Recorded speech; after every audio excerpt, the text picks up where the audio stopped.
Hello, I'm Kurt Waldrop. Welcome to a new season of Radical Freedom. Summer's over. I've got my cool Churchill tie on, one of my favorite statesmen, and we're going to talk today about that most sacred of left-wing sacred cows, Planned Parenthood.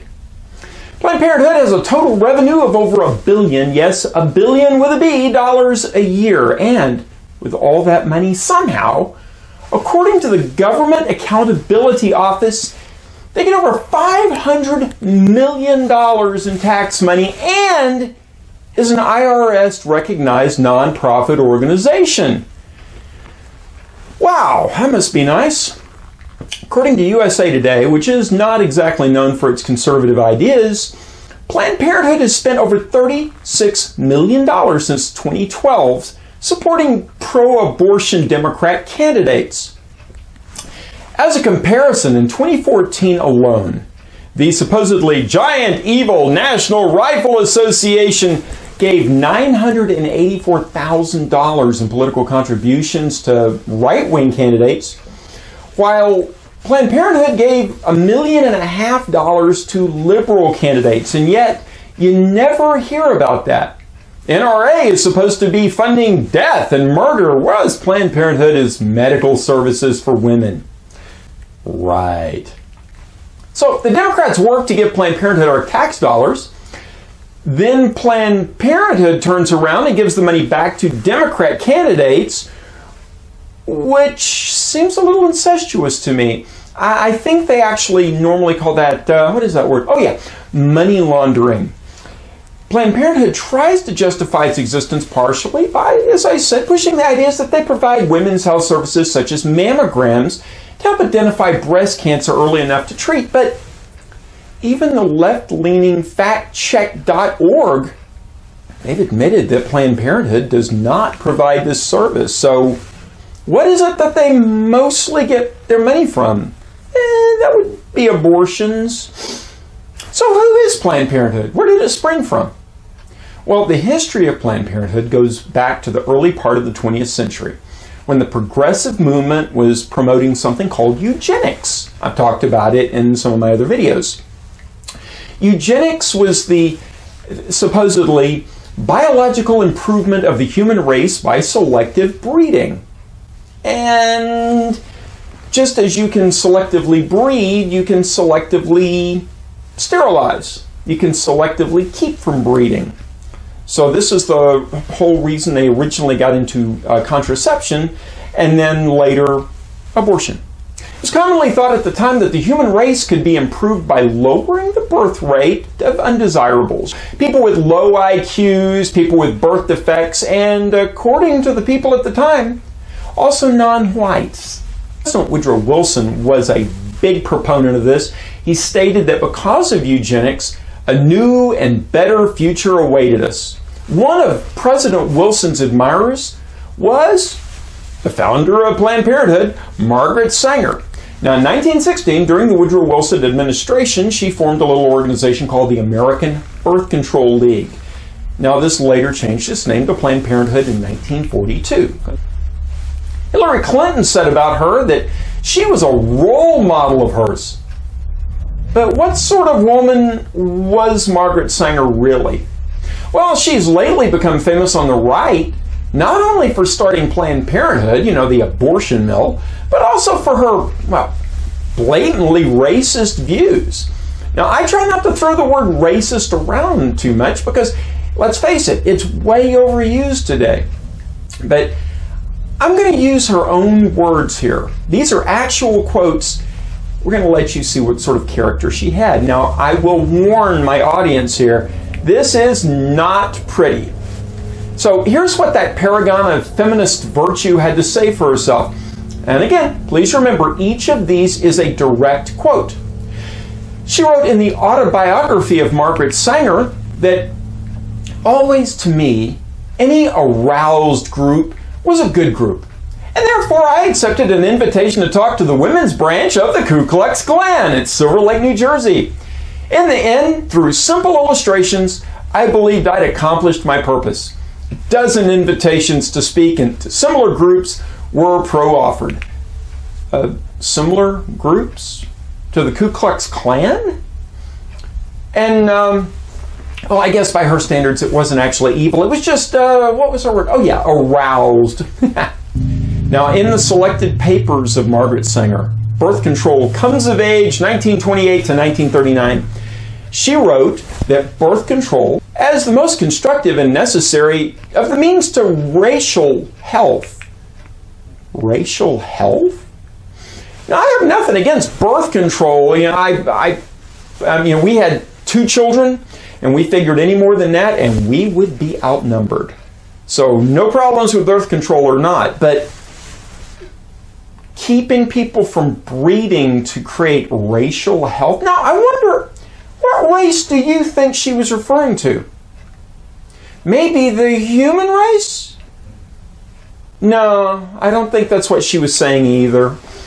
In the book Margaret Sanger, Father of Modern Society, she's reported to have written that Negroes and Southern Europeans are mentally inferior to native-born Americans. She said in the article, "The eugenic value of birth control propaganda." I always get nervous when people start throwing the word propaganda around. In Birth Control Review, October 1921, eugenics is the most adequate and thorough avenue to the solution of racial, political, and social problems. Eugenics will help solve racial problems. Okay. In the story, Apostle of Birth Control sees cause gaining here from the New York Times in 1923. She said, "Birth control is not contraception indiscriminately and thoughtlessly practiced. It means the release and cultivation of the better racial elements in our society and the gradual suppression, elimination, and eventually extirpation of defective stocks. Those human weeds which threaten the blooming of the finest flowers of American civilization." Now, according to abortion advocates, this quote is frequently said to be falsely attributed to her. But this is really easy to document. In a letter to Dr. Clarence Gamble, Sanger stated, "The most successful educational approach to the Negro is through a religious appeal. We don't want word to go out that we want to exterminate the Negro population. No, we wouldn't want that at all." From the text of a broadcast by Sanger on WFAB Radio in Syracuse, New York. Sorry, I had to do my radio voice. This was in February 29, 1924, and it was published in Birth Control Review, April 1924. How are we to breed a race of human thoroughbreds unless we follow the same plan? We must make this country into a garden of children instead of a disorderly back lot overrun with human weeds. Wow, human weeds. Human thoroughbreds. That sounds a little bit like something the Nazis would say, don't you think? And how about this one? The difference which exists between the lowest so-called men and the other higher races is greater than between the lowest men and the highest apes. Wait a minute. I'm sorry. That one actually wasn't from Margaret Sanger. That was from Adolf Hitler. But you can see how I could get them confused. They did share many ideas, and if I just throw out a quote from one or the other, it'd be difficult to figure out which one had actually said it. Now, Hitler did actually praise American eugenics work, used it as a model. He mentioned this in the book Mein Kampf, by the way. He mentioned it, he wanted it to be a model of the German work as well. But he didn't mention Sanger by name.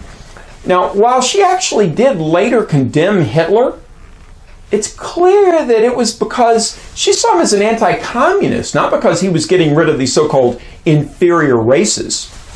Maybe she would have liked him a little bit better if she'd have read what he said in 1927. He said, "We are socialists. We are the enemies of today's capitalistic economic system for the exploitation of the economically weak, with its unfair salaries and with its unseemly evaluation of a human being according to wealth and property instead of responsibility and performance. We are all determined to destroy this system under all conditions. Yeah, I kind of wanted to start waving my arms around and getting all, Hitler-fied there. It's moving, isn't it? Yeah. So Hitler, who's arguably one of the most evil men of the 20th century, was a big fan of Margaret Sanger, who is a hero to feminists and the left. And after all, she did write birth control appeals to the advanced radical because it is calculated to undermine the authority of the Christian church. And I look forward to seeing humanity free someday of the tyranny of Christianity, no less than the tyranny of capitalism. Yeah, because getting the opportunity to become wealthy, yeah, that's the worst kind of tyranny. So, to sum this all up, we have an organization originally created by a socialist with the intention of making the United States into a more racially pure country. Well, what have her results been? Since Roe versus Wade, they have been responsible for performing over 60 million abortions. That's almost 20 million of these were performed on black children. But the number of other non-whites that have been aborted is unfortunately unknown. They weren't keeping those records. Some people are against all forms of abortion, no matter what. Some want to limit abortion to the first 20 weeks. But no matter what, if you would allow it under certain situations, do you really want your tax money to fund this stuff? Do you really want that tax money then funneled back into the political campaigns of Democrat politicians, many of whom say that abortion should be a woman's right until the moment that the fetus is born? Yeah. Remember, President Obama once voted in favor of partial birth abortion, full-term abortion at 9 months. Well, thanks for watching. I do hope you go below and give me a thumbs up, and, well, if you enjoyed the video, please subscribe to the channel.